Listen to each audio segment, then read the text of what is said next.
அன்புக்குரியவர்களே, அஸ்ஸலாமு அலைக்கும் வரஹ்மத்துல்லாஹி வபரகாத்துஹு. நம்மிலே பல நபர்கள் கேட்கக்கூடிய ஒரு கேள்வியாக இருக்குது. நிறைய சகோதரர்கள் சகோதரிகள் கமெண்ட்ஸில் வந்து கேட்குறீங்க இந்த விஷயத்த. ஒவ்வொரு நாளும் தொழுது முடித்த பின்னாடி, ஃபரதான தொழுகையாகட்டும், சுன்னத்து நஃபீல்களாகட்டும், தொழுத பின்னாடி என்ன பர்டிகுலராக கேட்கலாம்? துவா எப்படி கேட்கறது? பொதுவாகவே துவாவுக்கு மொழியெல்லாம் கிடையாது. நீங்கள் எந்த மொழியைச் சேர்ந்தவர்களோ அந்த மொழியிலே உங்களுக்கு தெரிந்த விதத்திலே உங்கள் ரப்பிடத்திலே நீங்கள் பேசலாம், கேட்கலாம். அதில் எந்த மாற்று கருத்தும் இல்லை. ஆனால் குறிப்பிட்டு இந்த துவா நான் கேட்கணும், இந்த மாதிரியான விஷயங்கள் இருக்குது அப்படின்னு நீங்கள் நினச்சிங்கன்னா, இன்றைக்கி நான் அந்த காணொலியில் ஒரு 3 முக்கியமான துவாவை சொல்லித்தர்றேன்.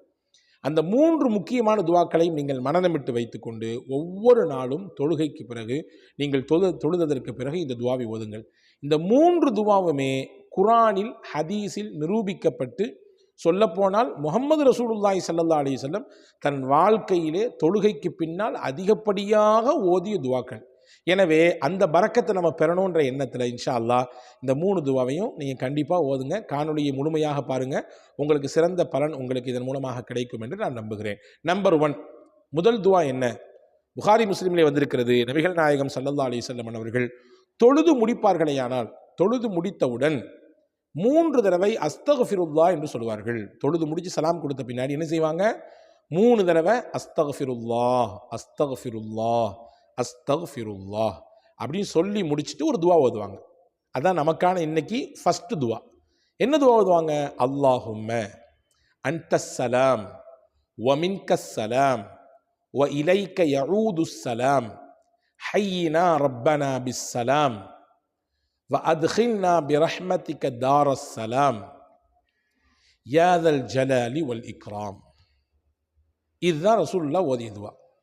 அல்லாஹும்ம அன்தஸ் ஸலாம் வ மின்கஸ் ஸலாம் வ இலைக்க யஊதுஸ் ஸலாம் ஹய்யினா ரப்பனா பிஸ் ஸலாம் வ அத்கில்னா பிரஹ்மதிக தாரஸ் ஸலாம் யா தல் ஜலாலி வல் இக்ராம். இந்த துவாவை ரசூல் ஸல்லல்லாஹு அலைஹி வஸல்லம் ஓதுவாங்க. இதனுடைய பொருள் என்ன? யா அல்லாஹ், நீ சலாமத்தை சாந்தியை தரக்கூடியவன். உன்னிடத்திலிருந்து தான் சாந்தியும் சமாதானமும் பிறக்கிறது. நீ உன்னுடைய சலாமும் சாந்தியும் நீயும் பரக்கத் பெற்றவன். எனவே என்னை நீ சலாமத்தோடு சாந்தி சமாதானத்தோடு வாழ வைப்பாயாக. யா தல் ஜலாலி வல் இக்ராம், கண்ணியத்திற்கும் மகத்துவத்திற்கும் உரியவனே, என்னை நீ நிம்மதியாகவும் சலாமத்தோடும் சாந்தத்தோடும் அமைதியோடும் என்னை வாழ வைப்பாயாக என்ற பொருள்பட இருக்கக்கூடிய இந்த துவாவை பெருமானார் ஸல்லல்லாஹு அலைஹி வஸல்லம் ஒவ்வொரு நாள் தொழுகைக்கு பின்னாலும், குறிப்பாக ஃபரதான தொழுகைக்கு பின்னால் பெருமானார் ஸல்லல்லாஹு அலைஹி வஸல்லம் இந்த துவா ஓதுவாங்க என்று பல சஹாபாக்கள் இதை அறிவிப்பு செய்கிறார்கள். அப்போ இந்த துவா முதல் துவா, தொழுகைக்கு பின்னால் ஓத வேண்டிய ஃபர்ஸ்ட் ஒன் இதுதான். இந்த துவா ஓதிக்குங்க. ரெண்டாவது துவா என்ன துவா அப்படின்னா, நம்ம எல்லாத்துக்குமே ஈஸியாக தெரிஞ்சு கொண்டு மனப்பாடம் பண்ணி வச்சுக்கிட்டு வாழ்க்கையில் கண்டினியூவாக அதை ஃபாலோ பண்ணுற மாதிரி தான் நான் சொல்லித்தர்றேன். ரொம்ப கஷ்டமான அல்லது பெரிய துவாக்களை எல்லாம் நான் இங்கே சொல்லவில்லை. அதெல்லாம் இருக்குது நிறைய. இன்ஷா அல்லாஹ் வாய்ப்புள்ளவங்க தேடி போய் படிச்சுக்குவாங்க. நான் எல்லோரும் எளிமையாக மனனம் செய்து தினசரி ஓதுவதற்காக நம்முடைய ரொட்டீன் லைஃப்பில் நம்ம தொழுது முடித்த பின்னாடி ஓதுகிற மாதிரி உண்டான துவாக்களை தான் நான் புறக்கி எடுத்திருக்கிறேன். ஒன்று சொல்லிட்டேன். ரெண்டாவது துவா என்ன அப்படின்னா, ஹதீஸில் வந்திருக்கு. முஹம்மது ஸல்லல்லாஹு அலைஹி வஸல்லம் அவர்கள் சொன்ன செய்தி தான் இதுவும். அபூதாவுதிலே நசாயிலே இந்த ஹதீஸ் வந்திருக்கு. ரசூலுல்லாஹ் தொழுது முடித்த உடனே லா இலாஹ இல்லல்லாஹ் லா இலாஹ இல்லல்லாஹ் லா இலாஹ இல்லல்லாஹ் 3 தடவை சொல்லுவாங்க. எப்படிங்க?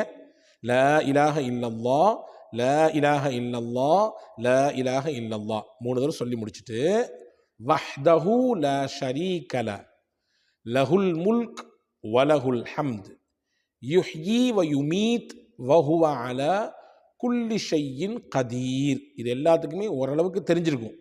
ஏன்னா சின்ன பிள்ளைங்களிலிருந்தே மதரசாக்களில் சொல்லித்தரக்கூடிய களிமாக்களில் ஒன்று தான் இது. இதை ஓதி முடிச்சுட்டு அடுத்து என்ன செய்வாங்க? அல்லாஹும்ம லா மானிஅ லிமா அஅதைத் வலா முஅத்திய லிமா மனஅத் வலா ராத்தன் லிமா கதைத் வலா யன்ஃபஉ தல் ஜத்து மின்கல் ஜத். அவ்வளோதான், முடிஞ்சிருச்சு. யா அல்லாஹ், நீ கொடுப்பதை தடுப்பவர் உலகத்தில் யாரும் இல்லை, நீ தடுத்ததை உலகத்தில் கொடுப்பவர் யாரும் இல்லை. வலா யன்ஃபஉ வலா லா மானிஅ லிமா அதைத் வலா முஅத்திய லிமா மனஅத் வலா ராத்தன் லிமா கதைத். உன்னுடைய தீர்ப்பை தடுப்பவர், உன்னுடைய தீர்ப்பை மாற்றி எழுதுபவர் யாருமே கிடையாது. வலா யன்ஃபஉ தல் ஜத் மின்கல் ஜத். உன்னிடத்தில் எவ்வளவு பெரிய முயற்சியுடையவர்களும் அவர்களுடைய முயற்சி எதுவும் எந்த பயனும் அளிக்காது. நீ ஒரு விஷயத்தில் முடிவு பண்ணிட்டனா, எவ்வளோ பெரிய ஜீனியர்ஸாக இருந்தாலும் சரி தான், எவ்வளோ பெரிய ஆற்றல் மிக்கராக இருந்தாலும் சரி தான், அவங்களுடைய எந்த பாட்சாவும் ஓன்ட்ட படிக்காது. இதுதான் அதனுடைய இந்த துவாவினுடைய பொருள். மிகப்பெரிய நம்பிக்கையையும் மிகப்பெரிய தன்னம்பிக்கையையும் செல்ஃப் கான்ஃபிடென்ட்டை கொடுக்கக்கூடிய ஒரு அதி அற்புதமான துவா இது. யாரெல்லாம் நீ நினச்சதான் ரப்பே நடக்கும். நீ உன்னை தாண்டி உன்னுடைய வல்லமையை தாண்டி எதுவும் நடக்காது. என்னை சுற்றி நிறைய பேர் சூழ்ச்சி பண்ணுறாங்க, எனக்கு தெரியுது. என்னை கீழே குழிக்குழியில் தள்ளி என் கழுத்து மேலே ஏறி மிதிக்கணும்னு நினைக்கிறாங்க. என்னைய வேலையை விட்டு தூக்க பார்க்குறாங்க. என்னுடைய வியாபாரத்தை அப்படியே அடித்து ஒடிக்கணும்னு பார்க்குறாங்க. குடும்பத்தில் எனக்கு தலைக்குனிவை ஏற்படுத்தணும்னு பார்க்குறாங்க. என்னுடைய வசதி வாய்ப்பெல்லாம் குறைஞ்சி போய் நான் அப்படியே ஃபக்கீராகணும், ரோட்டுக்கு வந்தோம்னு நினைக்கிறாங்க. என்னுடைய அங்கீகாரத்தையும் அதிகாரத்தையும் பறிக்கணும்னு ஆசைப்படுறாங்க. எல்லாம் எனக்கு தெரியுது. ஆனால் நீ நாடாட்டி இது எதுவுமே நடக்காது ரப்பே. எவ்வளோ பெரிய செல்ஃப் கான்ஃபிடென்ட். நீ நாடியே தான் நடக்கும். எம்பிட்டு பெரிய முயற்சி உள்ளவனும் முயற்சி பண்ணாலும் ஓன்ட்டு அந்த முயற்சியில் எந்த பாச்சாவும் பலிக்காது. பெரிய ஹூன்னு வந்தாலும் ஓன்ட்டு அது எதுவும் பலிக்காது ரப்பே. அதில் நம்பிக்கையாக நான் இருக்கிறேன் அப்படின்ற ஒரு செல்ஃப் கான்ஃபிடென்ட்டை தன்னம்பிக்கையை உள்ளத்திலே தரக்கூடிய அதி அற்புதமான துவா. இது ரசூலுல்லாஹ் எப்போவுமே ஓதுவாங்க, தொழுது முடிச்சோன்னு ஓதுவாங்க. வாழ்க்கையில் அது வேணுங்க, தன்னம்பிக்கை வேணும். எது வந்தாலும் துணிஞ்சு நான் ஃபீல்டில் நிற்பேன், புறமுதுகு காட்டி ஓடிட மாட்டேன், யாருக்கும் பயந்துட மாட்டேன், யாருடைய பாட்சாவுக்கும் நான் ஆடிட மாட்டேன். என்னுடைய சுய காலில் சுயத்தோடு நான் வாழுவேன். என்னுடைய அடையாளத்தை இழக்காமல் நான் என்னுடைய இலக்கை நோக்கி பயணிச்சுக்கிட்டே இருப்பேன். எவ்வளோ பெரிய தடைகளும் கற்களும் எவ்வளோ பெரிய இடைஞ்சல்களும் ஏற்பட்டாலும் அதெல்லாம் தூக்கி எத்தி காலால் உதச்சி தள்ளிட்டு போய்கிட்டே இருப்பேன். அப்படிங்கிற மாதிரியான ஒரு எண்ணத்தோடு வாழணும். அந்த வாழ்க்கைக்கு இந்த துவா மிகப்பெரிய சப்போர்ட் உங்களுக்கு தரும். 2, 3வது, ஒவ்வொரு நாளும் தொழுது விட்டு ஓத வேண்டிய முக்கியமான துவா, திருக்குரான் சொல்லக்கூடிய துவா. நம்ம எல்லாத்துக்கும் தெரியும், இருந்தாலும் சொல்லித்தரேன். ரப்பனா ஆத்தினா ஃபித் துன்யா ஹசன ஒஃபில் ஆஹிரத்தி ஹசன வகினா அதாபன்னார். யா அல்லாஹ், இந்த உலகத்திலும் எனக்கு நன்மையை கொடு, நாளை மறுமையிலும் எனக்கு நன்மையை கொடு, நரக நெருப்பிலிருந்து என்னை பாதுகாத்து விடு. ரொம்ப அழகான துவா. சொல்லப்போனால் ரொம்ப தி பெஸ்ட் துவா என்று சொல்லலாம். திருக்குரானிலேயே நீங்கள் திருப்பினால் தி பெஸ்ட் துவா எது என்றால் இந்த துவாவை தான் எடுத்து முன்னால் வைக்கிறார்கள் அறிஞர் பெருமக்கள். ஏன், ரசூலுல்லாஹ்ட்ட கேளுங்க. ஹஜ்ரத் அனஸ் ரலியல்லாஹு சொல்கிறாங்க, ஹதீஸில் வந்திருக்கு, முஸ்லீம் ஷரீஃபிலே வந்திருக்கு இந்த ஹதீஸ், புகாரி ஷரீஃப் இந்த ஹதீஸ் வந்திருக்குது. அனஸ் ரலியல்லாஹு சொல்கிறாங்க, அக்ஸரு துஆ இன் நபிய்யி ஸல்லல்லாஹு அலைஹி வஸல்லம், ரசூலுல்லாஹ்வுடைய அதிகப்படியான துவாக்கள் எதுவாக இருந்தது, எதை ரொம்ப அதிகமாக ஓதுனாங்க, எந்த துவாவை திருப்பி திருப்பி மடக்கி மடக்கி மடக்கி மடக்கி அதிகமாக ஓதுனது எது அப்படின்னா ரப்பனா ஆத்தினா ஃபித் துன்யா துவா தான் அதிகமாக ரசூலுல்லாஹ் ஓதிருக்காங்க. தொழுகைக்கு பின்னால் ஓதுவாங்க, எந்த நேரத்துலலாம் துவா செய்ய முடியுமோ அந்த நேரத்துலலாம் அந்த துவாவை சொல்லுவாங்க என்று ஹஸரத் அனஸ் இப்னு மாலிக் ரலியல்லாஹு அன்ஹு சொல்கிறாங்க. ரசூலுல்லாஹ்வுடைய துவாவை பற்றி சொல்லும் பொழுது ரசூலுல்லாஹ் அதிகமாக விரும்பி நிறைய இடங்களில் தொழுகைக்கு பின்னாடி மற்ற நேரங்கள்லாம் இதை ஓதிட்டே இருந்ததுனால அனஸ் ரலியல்லாஹுக்கு ரொம்ப பிடிச்சமான துவா இந்த துவா தானா. ரசூலுல்லாஹ் நிறைய பிரத்யேகமாக அனஸ் ரலியல்லாஹுக்கு சொல்லி கொடுத்துருக்காங்க. ஏன்னா 10 வருஷம் அனஸ் ரலியல்லாஹு ரசூலுல்லாஹ் கூட வாழ்ந்திருக்காங்க. அவ்வளவு செய்திகள் கிடைத்தாலுமே கூட அனஸ் ரலியல்லாஹுக்கு ரொம்ப பிடிச்ச துவா எதுன்னு கேட்டால் அவங்க சொல்கிறாங்க, எனக்கு ரப்பனா ஆத்தினா தான் பிடிக்கும்ன்றாங்க. ஏன்னா ரசூலுல்லாஹுக்கு அது பிடிக்குமல்ல, அதனால் எனக்கும் பிடிக்கும். ரசூலுல்லாஹ் அதை அதிகமாக திரும்ப திரும்ப ஓதுனாங்கல்ல, அதனால் நானும் அதை அதிகமாக திரும்ப திரும்ப ஓதுவேன். உலகத்தில் மனிதனுக்கு தேவையான நலன்கள் எது என்பதை இந்த துவாவின் கீழே அறிஞர் பெருமக்கள் மிக நீண்ட பட்டியலை போடுகிறார்கள். அந்த பட்டியலில் எக்கச்சக்கமான செய்திகள் இருக்குது. அதை எல்லாத்தையும் இந்த ஒரு துவா நமக்கு பெற்றுக் கொடுத்து விடும். நீங்கள் தவாஃப் செய்றீங்க காபத்துல்லாவை, ஹஜ்ஜுக்கு உம்ராக்கு போன மக்களுக்கெல்லாம் தெரியும். தவாஃப் செய்யும்போது ஒவ்வொரு சுத்துக்கும் தனித்தனியாக துவாக்கள் இருக்குது. ஹஜ்ருல் அஸ்வத் கல்லேருந்து அந்த பாயிண்ட்லேருந்து ஆரம்பித்து மறுபடியும் அதே பாயிண்ட்டுக்கு வந்தால் ஒரு சுற்று, இதே மாதிரி 7 சுற்று சுற்றுனா காபாவை ஒரு தவாஃப் செஞ்சதாக அர்த்தம்.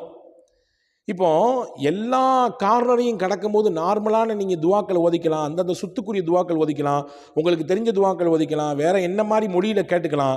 ஆனால் ஹஜ்ருல் அஸ்வத் என்ற பாயிண்ட்டுக்கு முன்னாடி ஒரு பாயிண்ட் இருக்குது. மொத்தம் 4 பாயிண்ட் இருக்குது. காபாவில் 4 கார்னர் இருக்குது. அதில் ஒரு கார்னர் தான் ஹஜ்ருல் அஸ்வத் இருக்குது. அதுக்கு முன்னாடி ஒரு கார்னர் இருக்குது. அந்த கார்னருக்கு பேர் ருக்குனை யமானின்னு சொல்லுவாங்க, யமானி கார்னர். அந்த கார்னர்லேருந்து ஆரம்பித்து மறுபடியும் ஹஜ்ருல் அஸ்வத் கல் வரைய வரக்கூடிய அந்த கார்னர் வரைய ஓதக்கூடிய துவா என்னன்னா ரப்பனா ஆத்தினா ஃபித் துன்யா தான். ரசூலுல்லாஹ் ருக்குனை யமானி கார்னரை பற்றி சொல்லும்போது சொன்னாங்க, 70,000 மலக்குகள் அந்த இடத்துல நிற்கிறாங்க. அங்கே நின்று துவா செய்யக்கூடியவங்களுக்கு அல்லாஹ்விடத்தில் அவங்க ஆமீன்னு சொல்கிறாங்கன்னாங்க. அப்போ 70,000 மலக்குகள் நிற்கக்கூடிய இடத்தில் இருந்து ரசூலுல்லாஹ் கேட்க சொன்ன துவா எதுன்னா இந்த ரப்பனா ஆத்தினா ஃபித் துன்யா தான் கேட்க சொன்னாங்க. அப்படின்னா அதனுடைய வெயிட்டை புரிஞ்சுக்கணும். நீங்கள் ரசூலுல்லாஹ் எல்லா காலத்துலையும் ஓதியிருக்காங்க, எல்லா நேரத்திலையும் ஓதியிருக்காங்க, திரும்ப திரும்ப ஓதியிருக்காங்க.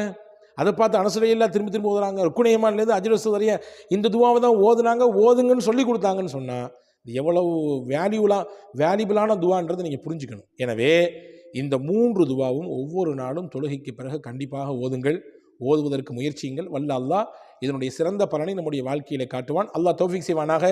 உங்களுக்கும் எனக்கும் எல்லா மக்களுக்கும் வல்ல அல்லாஹ் நம்முடைய வாழ்க்கையை நீட்டி தந்து அனைத்து விதமான ஆபத்துகளிலிருந்து, திடீரென்று ஏற்படக்கூடிய முசீபத்துகளிலிருந்து, விபத்துகளிலிருந்து, மரணங்களிலிருந்து அல்லாஹ் நம்ம எல்லோரையும் காப்பாற்றி அருள் புரிவானாக. அஸ்ஸலாமு அலைக்கும்.